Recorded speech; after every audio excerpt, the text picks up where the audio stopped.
Hello everyone. पिछले video में हमने पढ़ा था monotonic sequence and monotonic sequence पे बेस्ड कुछ इम्पॉर्टेंट क्वेश्चंस को जो एग्ज़ाम में आते हैं।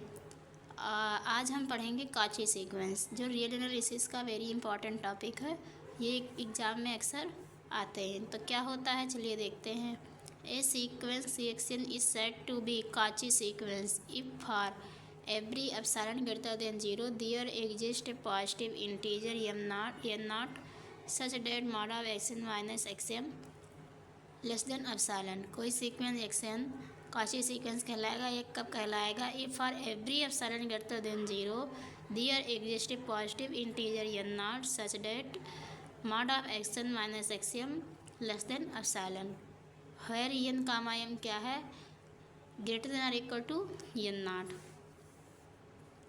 इस पे बेस्ड एक थ्योरम है जो बहुत ही इम्पॉर्टेंट है, एग्ज़ाम में पूछे जाते हैं। थ्योरम है every Cauchy sequence must be bounded. मतलब जो कॉची सीक्वेंस है वो बाउंडेड सीक्वेंस होता है। तो प्रूफ देखते हैं इसका क्या है। Let the sequence x n be a Cauchy sequence. हम मान लेते हैं कि एक्सन कोई सीक्वेंस है जो कि कॉची सीक्वेंस है। देन टू प्रूव डेट, तो हमको ये प्रूव करना है एक्सन इज बाउंडेड। तो हमको ये प्रूव करना है कि एक्सन क्या है? बाउंडेड है। हम since action is Cauchy sequence, action क्या है? कॉची सीक्वेंस है। ये हमको दिया है थ्योरम में ही। बाय डिफिनेशन हम कॉची सीक्वेंस के डिफिनेशन के अकॉर्डिंग देखते हैं। एप्सिलॉन इज इक्वल टू 1 मान लेते हैं। Epsilon is equal to 1 there exist a positive integer n naught such that mod of xn minus m less than 1। Epsilon होता है बट यहाँ पे हमने 1 माना था तो हमने यहाँ पे 1 लिख दिया। Whenever n comma m greater than equal to n naught. अब इसका नेबरहुड ले लें m minus l less than xn plus 1। xm minus 1 less than xm plus 1। Whenever n comma m greater than और इक्वल टू n नॉट। आगे देखते हैं। अब मान लेते हैं m1 इज इक्वल टू, क्या लेते हैं? m1 is equal to min x1 comma x2 dot xm minus 1 comma xm minus 1 और m2 इज इक्वल टू मान लेते हैं max x1 comma x2 dot xm plus 1 comma xm plus 1। अब bounded according to bounded sequence की definition m1 less than xn less than और equal to m2 मतलब m1 less than xn less than or equal to m2 for every n belongs to capital M। Hence by definition of bounded sequence के definition के according are conclude that the sequence xn is bounded। मतलब bounded sequence के definition के according हम कह सकते हैं कि xn जो है वो bounded sequence है। But converse of this theorem is not true. But इसका कन्वर्स जो होगा वो ट्रू नहीं होगा। Every bounded need not to necessary a Cauchy sequence. कोई मतलब एवरी बाउंडेड सीक्वेंस ये ज़रूरी नहीं है कि वो कॉची सीक्वेंस हो ही, जिससे ये एक बाउंडेड सीक्वेंस है। बाउंडेड सीक्वेंस के एग्जांपल में हमने बताया था कि -1 का पावर n सीक्वेंस जो है वो बाउंडेड तो है but not a Cauchy sequence. But ये कॉची सीक्वेंस नहीं है। इसी पे बेस्ड एक थ्योरम और है Cauchy general principle of converse. Statement क्या है? ए सीक्वेंस एक्सन इज एक कन्वर्जेंट। मान लेते हैं कोई सीक्वेंस एक्सन है जो कन्वर्जेंट है if and only it is a Cauchy sequence. मतलब जो सीक्वेंस एक्सन है वो कन्वर्जेंट है और कॉची सीक्वेंस भी हमको पहले कन्वर्जेंट से कॉची सीक्वेंस प्रूव करना है, फिर कॉची सीक्वेंस से कन्वर्जेंट सीक्वेंस प्रूव करना है दोनों। और इसको एक स्टेटमेंट ऐसे भी बोल सकते हैं कि a sequence x n is convergent if and only if to given each epsilon greater than 0 there exist m belongs to capital N such that xn plus p minus xn mod of xn plus p minus xn less than epsilon for every n comma n greater than or equal to small m, जहाँ पे p greater than or equal to क्या है? 1 है। Proof देखते हैं। Late the sequence x n is a convergent, मान लेते हैं कोई सीक्वेंस एक्शन है जो कन्वर्जेंट है, then we have to prove that, तो हमको ये प्रूव करना है कि एक्शन क्या है, कॉची सीक्वेंस है। तो that is epsilon greater than और greater than 0, there exist a positive integer m such that, ये कॉची सीक्वेंस की डिफिनेशन के according mod of x n plus p minus x n less than epsilon for every n greater than और equal to m and p greater than और equal to 1। आगे देखते हैं students, since x n is convergent, क्योंकि x n convergent है, then for A given epsilon greater than 0 there exist a positive integer m such that, मतलब convergent definition के according x n minus c l less than epsilon by 2, epsilon होता था epsilon by 2 कर दिए, for every m greater than और equal to 1। इसको मान लेते हैं question number first.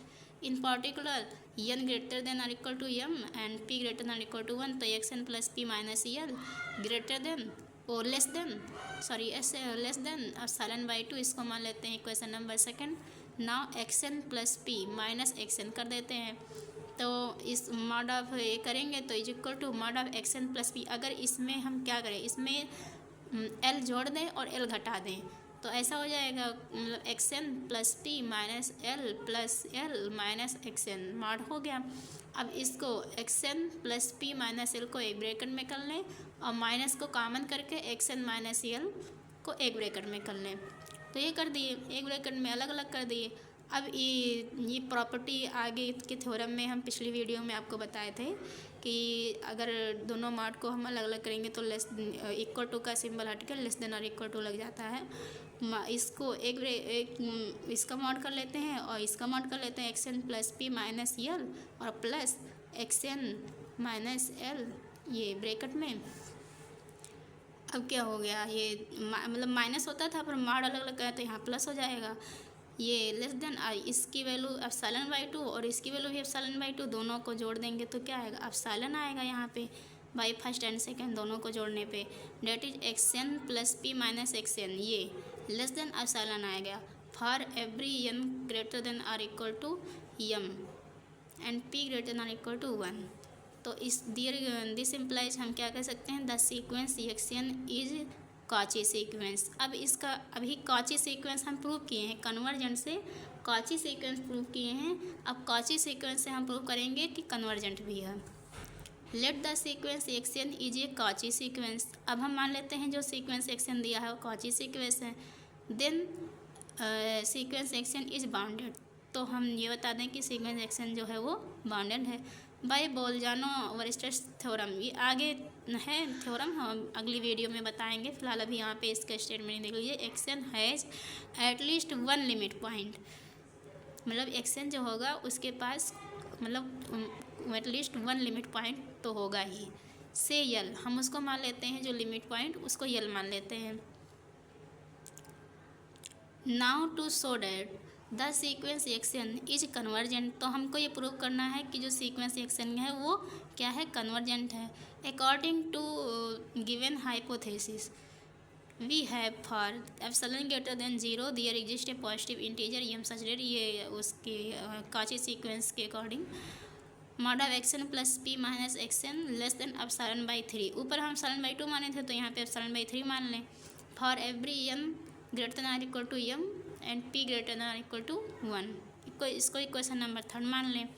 In particular if n is equal to m कर दें, then x n plus p minus x n, यहाँ पे देखिए n को n is equal to m मान लिए, for less than epsilon by 3, इसको मान लेंगे इक्वेशन नंबर 4। अब आगे देखते हैं students, since limit n tends to infinity xm is equal to l, then there exists a positive integer k, मान लेते हैं कोई positive integer k greater than m such that mod of x k minus l less than epsilon by 3, इसको मान लेते हैं question number 5। Also from fourth, मतलब fourth के according k greater than m, then we have mod of x k minus x m less than epsilon by 3, इसको मान लेते हैं क्वेश्चन नंबर 4। तो ना क्या कहेंगे, action plus p minus L, mod of x n plus p minus L, तो equal to ये एक्सएल प्लस पी। अब इसमें क्या करें, एक्सएम जोड़ दें और एक्सएम घटा दें, और एक्स के जोड़ दें और एक्स से घटा दें, तो कोई फ़र्क पड़ेगा? इधर तो नहीं पड़ेगा, बट अभी नीचे आएगा माइनस एल। अब इस XM plus p minus XM को एक ब्रैकेट में कर लें, माइनस एक्स ए माइनस एक्सएम को एक ब्रैकेट में कर लें, और plus x k minus x k minus L को एक ब्रैकेट में कर दें। अब इसका हम वो प्रॉपर्टी लगाएंगे तो ये इक्वल टू का सिंबल हट जाएगा, ये आएगा लेस देन का लग जाएगा, लेस देन और इक्वल टू। तो mod of x n plus p minus x m एक ब्रैकेट में, यहाँ माइनस था तो ये प्लस हो जाएगा, mod of x k minus x m एक ये हो गया, और plus x k minus l, इसका ब्रैकेट हो गया। अब ये इक्वल टू है एप्सिलॉन बाई 3, ये इक्वल टू है एप्सिलॉन बाई 3, ये भी है epsilon by 3 by first, fourth, fifth and six.